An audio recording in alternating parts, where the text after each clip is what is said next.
Biasanya di bawah 7 tahun, mendingan di bagian belakang aja. Di bagian belakang, jadi kalau dia tiba-tiba harus jalan, lari, bisa diantisipasi. Iya. Jangan bilang nggak boleh bercanda, bukan bilang boleh bercanda selesai sholat. Jadi selesai boleh main kok. Masjid Baginda Rasul dulu di Madinah jadi ini ya Ustadz ya, kayak buat membantu masyarakat di sekitarnya.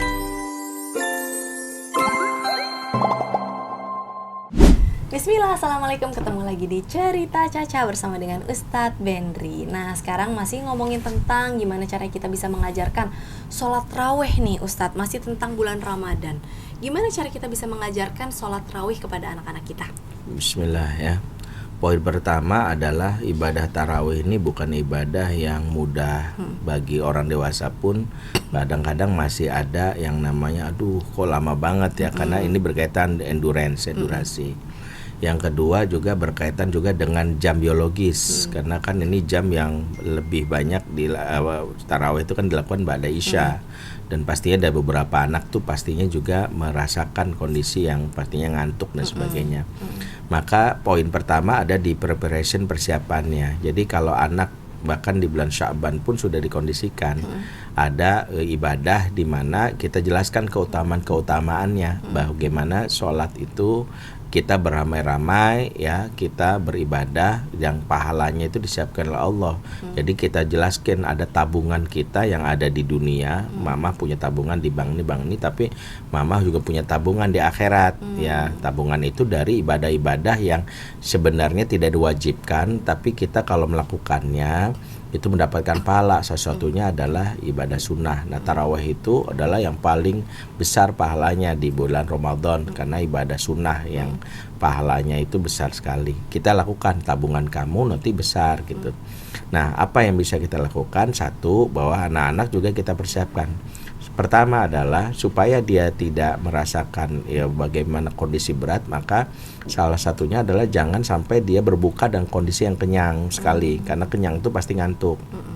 Jadi kita bilang kalau mau makannya setelah taraweh. Dan yang kedua adalah kalau ini awal-awal cari masjid yang satu ramah anak ya. Ramah anak itu artinya dia masjidnya juga kita lihat kayaknya punya kepedulian, ada ada treatment terhadap anak-anak.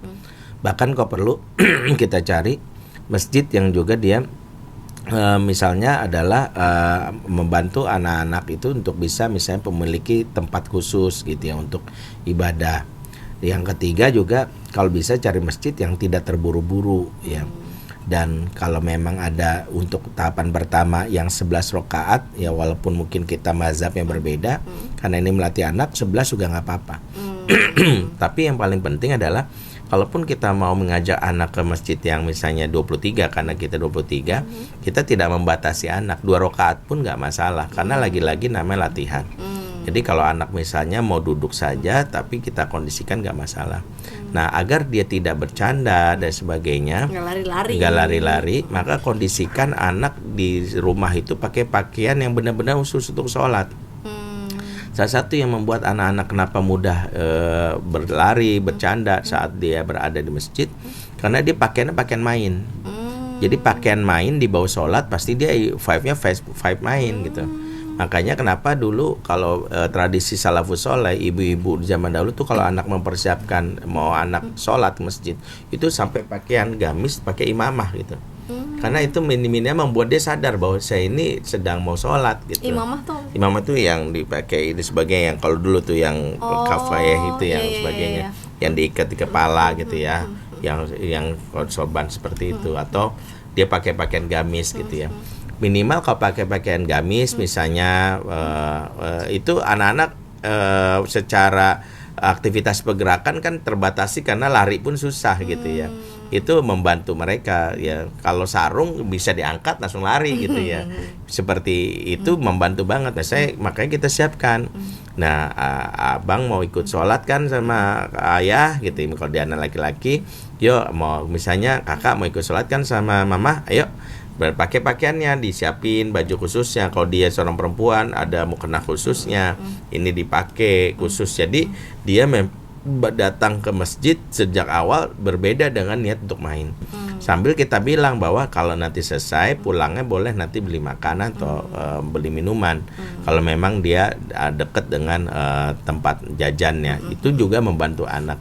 Jadi persiapan-persiapan seperti itu membantu anak nanti untuk bisa melihat bahwa ada hal yang menyenangkan di bulan Ramadan, terutama di musim taraweh. Apalagi kalau ngeliat vibes-nya, anak-anak ramai ngumpul. Secara teori ya psikologis ya, anak-anak tuh senang dengan keramaian ya, bagi beberapa anak ya, senang dengan interaksi bersama, ada masa bergembira. Nah, yang kita antisipasi adalah kalau dia sudah mulai merasa lelah, capek ya, dan itu bisa kita tawarkan. Misalnya ketika dia bilang dia mau duduk aja nggak apa-apa. Misalnya kalau ini 23 kita minta adek yang 11 aja nggak apa-apa. Misalnya baru 8 kita bilang adek mau istirahat dulu, nanti pas witirnya juga boleh gitu. Nah, yang paling penting adalah mengantisipasi kalau misalnya dia sambil nunggu, misalnya dia bete gitu ya, jangan kasih gadget, mendingan bawa buku bacaan. Atau warna-warna. Warna-warna bawa buku Pokoknya bacaan. nggak ganggu orang lain Betul. sholat atau ibadah Ya, lah. dan posisinya kalau dia memang anak-anak balita yang belum cukup umur, jangan ada di barisan depan. Jadi supaya barisan itu tidak terputus, yang di barisan saf depan itu hak bagi orang-orang mau siap. Makanya anak-anak harus dibawa, kalau dibawa orang tua harus siap. Misalnya kalau anaknya memang masih belum siap, bahkan belum memayis ya, kalau anak belum memayis kan belum bisa diajak berpikir ya, biasanya di bawah 7 tahun, mendingan di bagian belakang aja.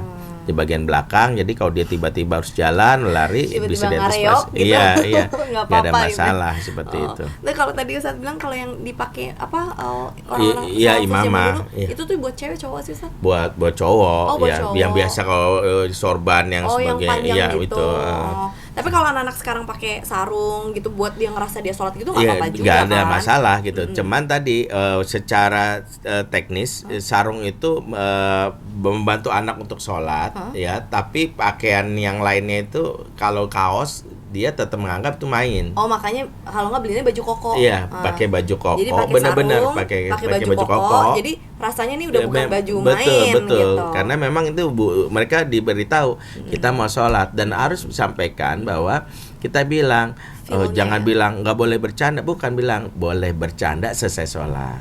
Jadi selesai boleh main kok, karena Nabi juga melakukan anak-anak begitu. Nabi itu kalau udah di jamnya sholat, anak-anak dibiarin main. Jadi ketika Aisyah tiba-tiba mengatakan ngusir, Nabi bilang dauhum, biarin.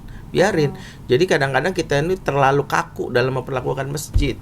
Seolah masjid itu tempat sakral, nggak boleh. Masjid itu tempat sakral, betul. Sakral ini satu, pertama dia tidak dilakukan untuk jual beli, maksudnya karena dia itu. Dan yang kedua, sakral ini tidak boleh ada kotoran, tidak boleh ada najis, suci. Tapi dia tidak menghilangkan peran masjid untuk ramah terhadap anak. Karena itu di masjid di zaman Nabi boleh anak-anak bermain, bahkan ada main tombak-tombakan dan sebagainya. Tapi kapan itu dilakukan? Di luar jam sholat. Jadi sahabat-sahabat nongkrong, ahlu sufah itu ngobrol-ngobrol, bercanda, itu di masjid gitu ya. Bahkan yang mau sesi curhat, konsultasi itu di masjid. Ya, jadi masjid memang didesain itu untuk memenuhi kebutuhan hajat manusia. Betul. Ya, tanpa menghilangkan kesakralannya. Di luar waktu ibadah ya bisa melakukan apapun, menjaga adabnya, tidak teriak-teriak, tidak jualan. Masjid Baginda Rasul dulu di Madinah jadi ini ya Ustadz ya, kayak buat membantu masyarakat di sekitarnya. Bahkan orang sakit aja juga datangnya ke masjid untuk berobat, untuk apa. Jadi itu menjadi tempat. Kalau kita kan sekarang kayaknya ke masjid pokoknya hanya untuk sholat tok, titik. Iya gitu. Betul, itu yang membuat akhirnya ngaji tok, titik betul gitu. sehingga Padahal akhirnya zaman Baginda Rasul dulu sehingga begitu, itu yang membuat masjid tidak memberikan solusi atas problematika umat. Padahal masjid harusnya kan membantu juga mengatasi kemiskinan. Betul. Makanya di zaman Rasulullah masjid membantu, misalnya ahlu sufah itu orang-orang yang nggak punya tempat tinggal di masjid ya. Kayak Abu Hurairah kan ahlu sufah, dia tinggal di teras. Sufah itu artinya teras masjid yang dipersiapkan untuk orang-orang nggak punya rumah. Jadi bukan di dalamnya. Betul, tetap terjaga kesuciannya, tapi tidurnya di ada ruangannya sendiri gitu. Dan mempersilahkan boleh makan. Nabi bahkan mempersilahkan sahabat yang punya rezeki lebih untuk berbagi kepada ahlu sufah. Jadi masjid zaman dulu tuh ya Allah, gimana ya teman-teman. Dan itu masjid yang didesain oleh Nabi, harusnya semangat, termasuk masjid yang ramah anak tadi. Masjid yang anak-anak bisa datang, bercanda, bermain. Dan itu harusnya kita bantu Masya supaya Allah, masjid-masjid Allahumma yang sholli ala ada di sekitar kita. Kalau makanya kalau misalnya jadi pengurus masjid, kita harus menyadari bagaimana pola pembinaan masjid yang dilakukan oleh Nabi. Baginda Rasul. Yang kedua, semangatnya adalah bukan semangat mensakralkan simbol bangunannya. Karena ada dana besar, lebih banyak memperbesar bangunan, memperluas area, tapi jamaahnya paling cuma 2 saf, itu pun juga orang tua saja, anak-anaknya nggak ada. Padahal kita ingin masjid itu pengkaderan yang panjang. Jadi kalau yang tua yang meninggal, yang mudanya menggantikan, mudanya yang dewasa yang meninggal, Ada lagi. remaja, anak-anak terus. Memori-memori itu dibangun. Nah, Ramadan ini harusnya menjadi momen untuk membuat anak-anak itu merasa memiliki masjid. Jadi masjid juga harus kita ajak diskusi. Saya tuh pengen supaya anak-anak vibes-nya seperti itu. Jadi masjid harus membantu supaya anak-anak juga merasa kegembiraan. Pengurus masjid yang belajar ilmu parenting supaya ketika anak-anak melakukan kesalahan dia tidak membuat anak traumatis terhadap masjid. Akhirnya kan anak lebih nongkrong di mana? mall. Di mall, Daripada di tempat-tempat masjid. masjid. Karena Iya. SPG Mall kan ramah-ramah Iya, pagi, malam iya. gitu, senyum gitu. Sedangkan kalau masjid, jangan Iya berisik, gitu. keluar. Bahkan Ya. nggak ada kalimat menyambut. Misalnya ada anak datang ada kalimat. Kalau penjaga mall kan berangkatnya pagi, malam gitu, senyum. Tapi mungkin tidak semua masjid, ada beberapa masjid juga mungkin yang sudah Alhamdulillah, ramah, itu ya alhamdulillah. itu kan yang kita inginkan. Yang kita inginkan. Makanya Gitu. kenapa salah satu poin penting kalau kita ingin membangun supaya generasi masa depan yang Lebih baik, peradaban lebih perada baik. baik, masjid itu jadi sentralnya dan momen Ramadan momen untuk membantu anak-anak mencintai masjid. Salah satunya adalah saat taraweh juga masjid harus punya desain. Desain itu yang membantu. Nanti jangan mengagih ini bakal heboh nih anak-anak jadi musuh kita gimana. Jadi akhirnya bikin ada tulisan anak-anak dilarang berisik, anak-anak gitu. Akhirnya anak-anak sejak awal tuh udah dapat ancaman yang berisik di luar gitu. Atau itu nggak membantu sekali. Justru anak-anak punya barrier, bulan yang harusnya menggembirakan jadi mengancam. Jadi bingung Makanya kemana. kalau orang tua mempersiapkan dengan desain bahwa anak-anak mencintai masjid, masjid pun harus punya desain. Makanya pengurus masjid harusnya rapat. Hamin berapa misalnya gini, gimana ya biar anak-anak bisa tetap di masjid tapi nggak gini aja, ada panitia yang membantu supaya nanti anak-anak itu bisa dikondisikan, misalnya dia ada di barisan belakang tuh orang dewasa dibagi mengapitnya, terus atau ada ruangan khusus buat anak-anak didampingi orang dewasa, misalnya ada play ya. Jadi ini ruang utama, jadi anak-anak yang dirasa siap bisa masuk ke ruang utama, kalau yang nggak siap di ruang bawah misalnya Supaya yang nggak mengganggu hak supaya tidak ibadah yang mengganggu, lain. tapi dia tetap mendapatkan vibe masjidnya. Seperti Masya itu Allah. desain itu harus Ini dilakukan. tuh kayaknya harus ada satu episode khusus ya tentang masjid pada era Baginda Rasul. Iya, Aduh, Masya itu Allah. menyenangkan sekali aku tuh Betul. kalau senang menyenangkan sekali Masya deh. Oke, alhamdulillah, insyaallah ada manfaatnya. Mohon maaf kalau ada salah-salah kata. Terima kasih Ustadz Bendri, jazakallah khair. Insyaallah kita ketemu lagi. Wassalamualaikum warahmatullahi wabarakatuh. Waalaikumsalam warahmatullahi wabarakatuh.